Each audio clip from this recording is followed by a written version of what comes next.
आज की क्लास में कक्षा 10th का विज्ञान में आज करेंगे प्रतिरोध। देखिए लास्ट क्लास में हम लोग ओम के नियम के बारे में देख लिए थे और वो काफ़ी इम्पोर्टेंट जो ओम का नियम था वो काफ़ी इम्पोर्टेंट था। ठीक है, देखिए पहला है अपने पास में यहाँ पर ऊपर में लिखा है प्रतिरोध। तो प्रतिरोध को समझते हैं। देखिए ओम के नियम से प्रतिरोध को समझेंगे ओम के नियम से। तो ओम के नियम से होता है V डायरेक्टली प्रोपोर्शनल I। तो इसको हम क्या लिखते हैं, V बराबर RI। मतलब ये समानुपाती मतलब ये जो है डायरेक्टली प्रोपोर्शनल, इसके बदला एक कांस्टेंट वैल्यू नियतांक लगाते हैं जो R, जो आप कल की क्लास में देखे थे। तो V बराबर RI होता है। तो हम तो प्रतिरोध देखना चाह रहे हैं, तो यहाँ से R को बराबर कर लेंगे, तो R के बराबर करेंगे तो V बट्टा I हो जाएगा। ठीक है, प्रतिरोध को बोलते हैं रेजिस्टेंस इंग्लिश में। तो उसका R जो है फर्स्ट लेटर है उसका, तो R मतलब प्रतिरोध। ठीक है, तो R बराबर V बट्टा I। तो V का मतलब होगा वोल्ट, I का मतलब होगा विद्युत धारा। तो विद्युत धारा का सही मतलब होता है एम्पियर। तो वोल्ट बट्टा एम्पियर को बोलते हैं ओम। वोल्ट बट्टा एम्पियर को ओम बोलते हैं। तो ये इंग्लिश में लिखा हुआ है और ये ओम का संकेत है। ठीक है, तो प्रतिरोध का मात्रक जो है ये ओम होता है। ठीक है, प्रतिरोध का मात्रक क्या होता है, तो ओम होता है। इसको ध्यान रखना है। प्रतिरोध विद्युत धारा के व्युत्क्रमानुपाती होता है।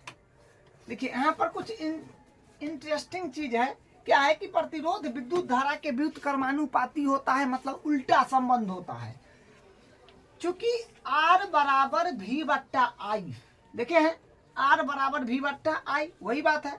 तो यहाँ पर यदि V नियत है, मतलब यहाँ पर क्या है कि V वोल्टेज फिक्स है, यहाँ पर वोल्टेज फिक्स है, तो R और I में जो है उल्टा संबंध है। ठीक है, जैसे यहाँ पर देखिए एक सरल विद्युत परिपथ है, 9 वोल्ट का बैटरी है और यहाँ पर जो है बल्ब लगा हुआ है, ये स्विच है और यहाँ पर ये करंट बह रहा है। तो वोल्ट क्या है, 9 वोल्ट है, बैटरी में 9 वोल्ट है। तो वोल्ट तो फिक्स है, तो वोल्ट फिक्स है, तो यहाँ पर जो है इसलिए R बराबर जो होगा 1 बट्टा I होगा। ठीक है, R जो होगा विद्युत धारा का व्युत्क्रमानुपाती होगा। ठीक है, दोनों का उल्टा संबंध है। एगो का मान बढ़ेगा, बढ़ाने से एगो का मान घटेगा, एगो का मान घटाने से एगो का मान बढ़ेगा। ठीक है, ये बात हुआ।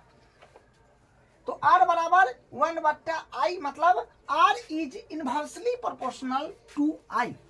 मतलब विद्युत प्रतिरोध विद्युत धारा के व्युत्क्रमानुपाती होता है। ठीक है, अर्थात R बढ़ेगा तो देखिए R पर ऊपर में एरो है ना, इसका मतलब है कि R बढ़ेगा तो I कमेगा, विद्युत धारा कमेगा, या R कमेगा तो करंट बढ़ेगा प्रतिरोध में। ठीक है, प्रतिरोध का मान अगर बढ़ेगा तो करंट कम जाएगा और प्रतिरोध का मान कमेगा तो करंट बढ़ जाएगा। ठीक है, तो देखिए V बराबर IR, तो I के बराबर करेंगे तो V बट्टा R हो जाएगा। तो I डायरेक्टली प्रोपोर्शनल होता है V, मतलब I और V में देखिए फिक्स है वोल्ट 220 फिक्स है। देखिए सरकार जो है पब्लिक के घरों में मुहैया कराती है 220 वोल्ट और 50 होटल, यहाँ पर जो है वोल्ट फिक्स है 220। ठीक है, तो I जो है ये डायरेक्टली प्रोपोर्शनल भी है, तो वो I बराबर I डायरेक्टली प्रोपोर्शनल 1 बट्टा R होगा। तो ये दोनों में विद्युत धारा में और प्रतिरोध में उल्टा संबंध है। एगो के मान बढ़ाएंगे तो दूसर का कमेगा, दूसर का मान बढ़ाएंगे तो एगो कमेगा। ठीक है, प्रतिरोध विद्युत धारा के प्रवाह में बाधा उत्पन्न करता है। बाधा मतलब प्रतिरोध के जना ही कमाइएगा, प्रतिरोध को जना ही कमाइएगा कि करंट ज्यादा हो जाएगा। ठीक है, प्रतिरोध को कमाइएगा तो करंट ज्यादा हो जाएगा और प्रतिरोध को बढ़ाइएगा तो करंट कम हो जाएगा, यही बाधा हुआ। ठीक है, प्रतिरोध विद्युत धारा के प्रवाह में बाधा उत्पन्न करता है। तो ये बात भी देख लिए। अब देखिए प्रतिरोध की निर्भरता, प्रतिरोध की निर्भरता को थोड़ा समझिए। जैसे मान लीजिए कि यहाँ पर एक परिपथ है और यहाँ पर भी 9 वोल्ट का बैटरी लगा हुआ है, और यहाँ पर भी सेम परिपथ यहाँ पर भी है, यहाँ पर भी 9 वोल्ट का बैटरी लगा हुआ है। तो यहाँ पर तार जो है, तार का लंबाई कम है, यहाँ पर तार का लंबाई ज्यादा, यूं यूं यूं, मतलब जैसे मान लीजिए कि यहाँ पर बैटरी रखे हैं, अब बॉल यहीं पर जलाना है, तो अगर मान लीजिए कि बैटरी के यहाँ रख दिया, तार को घुमा के बहुत फेरा मार करके लाए यहाँ, तो वहां पर क्या होगा कि क्या होगा, करंट जो है उसमें कम जाएगा, तो बल्ब का इजोत भी कम जाएगा। ठीक है, देखिए यहाँ पर कम जल रहा है, यहाँ पर देखिए 0.5 और मीटर से नाप रहे हैं तो 0.5 एम्पियर वोल्ट, यहाँ पर देखिए इतना करंट आ रहा है, और यहाँ पर देखिए 2 आ रहा है। लेकिन क्या है, वोल्टेज मतलब 9 वोल्ट का बैटरी यहाँ भी है, और 9 वोल्ट का बैटरी यहाँ भी है। और देखिए तार की लंबाई बढ़ाए तो बल्ब हल्का जल रहा है, और यहाँ पर तार का लंबाई नहीं बढ़ाए तो देखिए इजोत, बल्ब में इजोत है, रोशनी दे रहा है। ठीक है, तो वही बात है, प्रतिरोध तार की लंबाई की अनुक्रमानुपाती होता है। देखिए प्रतिरोध जो होता है तार के लंबाई पर भी डिपेंड होता है,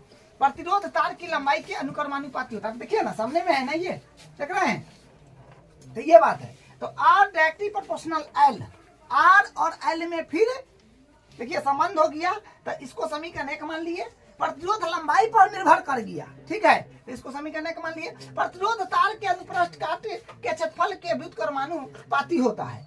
प्रतिरोध जो है तार के अनुप्रस्थ काट के क्षेत्रफल के व्युत्क्रमानुपाती होता है। मतलब तार का लंबाई जितना बढ़ाएंगे, तार का लंबाई जितना बढ़ाएंगे उस प्रतिरोध पर फर्क पड़ेगा, असर पड़ेगा। ठीक है, तो वही है, अर्थात R directly proportional 1/A, R directly proportional 1/A, तो इसको समीकरण 2 मान लिए। अब मान लीजिए कि ये वाला तार है जो थोड़ा पतला है, तो इसका यहाँ से भाग काट लेंगे तो इतना को गोल आएगा। पतला तार है तो मतलब पतला तार है तो थोड़ा पतला ही, मतलब छोटा ही ये आएगा, उसका खुंडी करेंगे तो टुकड़ा, तो उसका क्षेत्रफल, मतलब पतला तार है तो उसका काटेंगे तो इतना को आएगा। तो ये गुंडी जो इतना को आया टुकड़ा, उसका क्षेत्र कम है, यहाँ पर देख रहे हैं क्षेत्र कम है। ये थोड़ा मोटा तार है तो इसका क्षेत्र ज्यादा है, टुकड़ा ज्यादा गोल होगा, तो ये इसका क्षेत्र ज्यादा है। तो सुनिए ध्यान से, तार मोटा होगा तो क्या होगा, तार मोटा होगा तो एरिया बेसी होगा। मान लीजिए कि उंगली इतना मोट तार है तो एरिया छोटा होगा, आपका इतना मोटा तार है तो उसका फिर क्या है, क्षेत्र ज्यादा होगा। तो क्षेत्र ज्यादा होगा तो देखिए तार मोटा होगा तो क्षेत्र जो होगा उसका क्षेत्रफल, एरिया, ए मतलब क्षेत्रफल, ए मतलब एरिया मतलब क्षेत्रफल। तो तार मोटा होगा तो क्षेत्रफल ज्यादा होगा, तब प्रतिरोध, आर मतलब प्रतिरोध, क्या होगा, कम जाएगा। ठीक है, वो तार पतला होगा तो एरिया छोटा होगा तो प्रतिरोध बढ़ जाएगा। तो प्रतिरोध बढ़ेगा तो करंट कम हो जाएगा, और प्रतिरोध कमेगा तो करंट ज्यादा हो जाएगा। तो घरों में अब आप सोचिएगा जी, इसका मतलब घरों में तो हमको मोटका तार लगाना चाहिए, लेकिन मोटका तार का कॉस्ट ज्यादा है, उसका कीमत ज्यादा है। ठीक है, तो यहाँ से ये बात देखें। अब देखिए समीकरण 1 व 2 का हम लोग यूज कर रहे हैं, ये 1 है और ये 2 है। समीकरण 1 व 2 से R डायरेक्टली प्रोपोर्शनल L/A, तो R बराबर, देखिए ये डायरेक्टली प्रोपोर्शनल अभी हटेगा तो ये यहाँ पर हो जाएगा रो, P जैसे रहता है ना, P जैसे आपको बुक में दिखेगा, ऐसे करके, ऐसे P जैसे ऐसे। ठीक है, तो इसको बोलिएगा रो। ठीक है, यहाँ पर जो है रो, तो ये डायरेक्टली प्रोपोर्शनल जो है ये हटेगा, लेकिन ये टाइम लग जाएगा जो रो है, तो रो और ये L/A ये है। तो देखिए जहाँ रो समानुपातिकता स्थिरांक है जिसे प्रतिरोधकता कहते हैं। ठीक है, यहाँ पर जो ये P जैसे लग रहा है इसको रो बोलेंगे, तो यहाँ रो समानुपातिकता स्थिरांक है जिसे प्रतिरोध कहते हैं।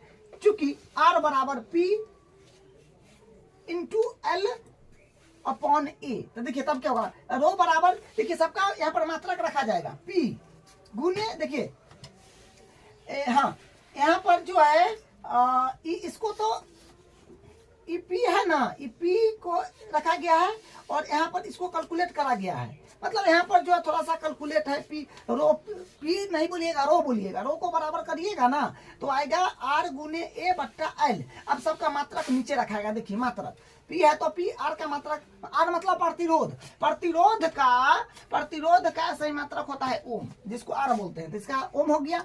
और ए है, ए मतलब एरिया, ए मतलब होगा एरिया, एरिया मतलब क्षेत्रफल, ठीक है। क्षेत्रफल को क्या बोलते हैं, क्षेत्रफल को जो है हम लोग क्या बोलते हैं, लंबाई का क्या बोलते हैं, मतलब क्षेत्रफल को हम लोग बोलते हैं मीटर, सेंटीमीटर, ठीक है। तो वही है, तो यहाँ पर मीटर में है तब स्क्वायर लग जाएगा, ठीक है। क्षेत्रफल को मीटर स्क्वायर, अगर सेंटीमीटर में तो सेंटीमीटर स्क्वायर बोलते हैं। यहाँ पर मान लीजिए मीटर है और लंबाई मीटर में है तो क्षेत्रफल मीटर स्क्वायर होगा, तो एगो मीटर से वो कट जाएगा तो कितना आएगा, रो बराबर आ जाएगा ओम एम। देखिए प्रतिरोध का मात्रक ओम एम होता है, जिसको रो से मतलब ये चीज जो है ना, ये वाला जो है,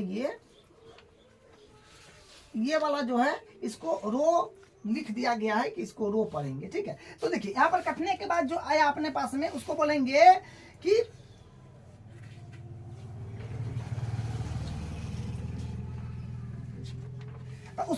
हम लोग प्रतिरोधकता का मात्रक ओम मीटर होता है, एम मतलब मीटर, ठीक है, ओम मीटर। प्रतिरोधकता का सही मात्रक क्या होता है, ओम मीटर होता है, ध्यान रखिएगा। और देखिए कुछ समझने वाला बात है यहाँ पर, ठीक है, ये समझने वाला बात है। जैसे यहाँ पर आर है, प्रतिरोध है, वह पी है, पी मतलब रो, ठीक है। भाई और बहन के, जैसे भाई बहन में संबंध होता है उसी तरह दोनों में संबंध है, ठीक है। देखिए दोनों विद्युत धारा के प्रवाह में बाधा उत्पन्न करता है, दोनों विद्युत धारा के प्रवाह में बाधा उत्पन्न करेगा। ये प्रतिरोध जो है ये बाधा उत्पन्न करता है, तो ये तार के अनुसार ये बदल कम भी हो सकता है, लेकिन ये है ये फिक्स कर देता है, ठीक है। दोनों विद्युत धारा के प्रवाह में बाधा उत्पन्न करता है। जैसे देखिए यहाँ पर कॉपर का तार है, 1 2 3 गो, ये 1 मीटर का है, ये 2 मीटर का है, ये 1 मीटर का है, ये मोटा है, ये थोड़ा पतला है, ये और मोटा है, ठीक है। देखिए मान लीजिए कि यहाँ पर आर मतलब प्रतिरोध है 5 ओम, यहाँ पर है 10 ओम, मान लिए, और मान लीजिए कि यहाँ पर 3 ओम है। अब देखिए पी रो कितना है, मैं मान लीजिए कि एक्स मान लिए, क्योंकि 10 पर पावर माइनस में कुछ होता है, तो इसलिए अगले क्लास में ये सब देखेंगे, लेकिन अभी समझने के लिए पी मान लिए कि ये एक्स ओम मीटर, ये है एक्स ओम, ये है एक्स मतलब एम मतलब मीटर, फिर यहाँ पर एक्स ओम मीटर, ठीक है। और देखिए प्रतिरोधकता तार की लंबाई एवं मोटाई पर निर्भर करता है। प्रतिरोधकता जो है, प्रतिरोधकता तार की लंबाई एवं मोटाई पर निर्भर नहीं करता है। प्रतिरोधकता तार के लंबाई चाहे मोटाई में परिवर्तन होगा तो वो उस पर निर्भर नहीं करेगा, ठीक है। असल में प्रतिरोधकता प्रतिरोध ही है, लेकिन प्रतिरोधकता जो है ये प्रतिरोध ही है। जैसे देखिए लंबाई 1 है, क्षेत्रफल 1 है, तो आर बराबर पी होगा, वैल्यू रखिएगा वहां पर, तो आर बराबर पी मतलब वो मिल जाएगा, ठीक है। तो आज की क्लास में हम यहाँ तक प्रतिरोध और प्रतिरोधकता के बारे में देखे हैं। अब अगले क्लास में इसका जो अगला टॉपिक होगा उसको करके कंप्लीट करेंगे।